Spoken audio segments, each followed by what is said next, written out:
Are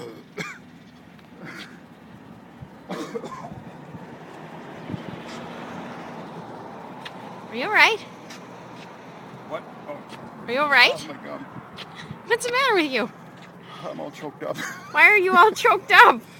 Because I swallowed my gum. That's not funny. I was going to tell you a nice touching story.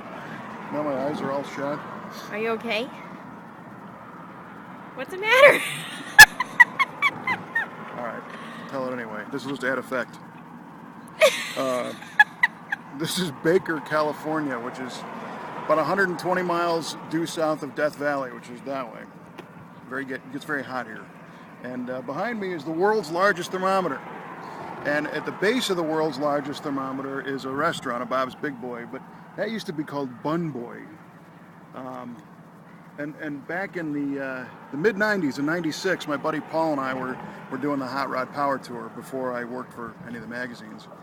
And we stopped there. There was a little, you know, the Power Tour was pretty small in those days, and a bunch of people peeled off and stopped here. And Boyd Coddington and Gray Baskerville were rolling in a 54 Corvette convertible that Coddington just finished. It was black, very cool car. And it was parked out in front, so we stopped in and we thought maybe we'd get a chance to talk to Gray Baskerville from Hot Rod or you know, even Boyd. And we were just a couple of yahoos from Chicago. We didn't have anything to do with any of this stuff, really. And we went in and Gray talked to us for a few minutes. It was very cool. And Coddington actually bought us lunch at the Bun Boy, and it was neat. I still have a book of matches from that. And unfortunately, Baskerville's no longer with us, and neither is Coddington.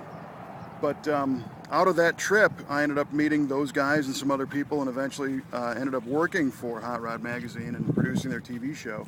And just the other day, while we were in LA, we went and had lunch with some of the guys from some of the magazines, from 5.0, Carcraft, Hot Rod, and got to see a bunch of people that are still there, and it was pretty cool. But it just kind of dawned on me that Paul and I were kind of laughing because Gray was going across the desert with a big floppy hat on and a set of over-the-ear, you know, earmuff style headphones to keep the wind out of his ears.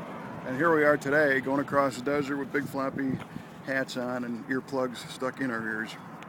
So, not quite enough to make you cry, but still an interesting story.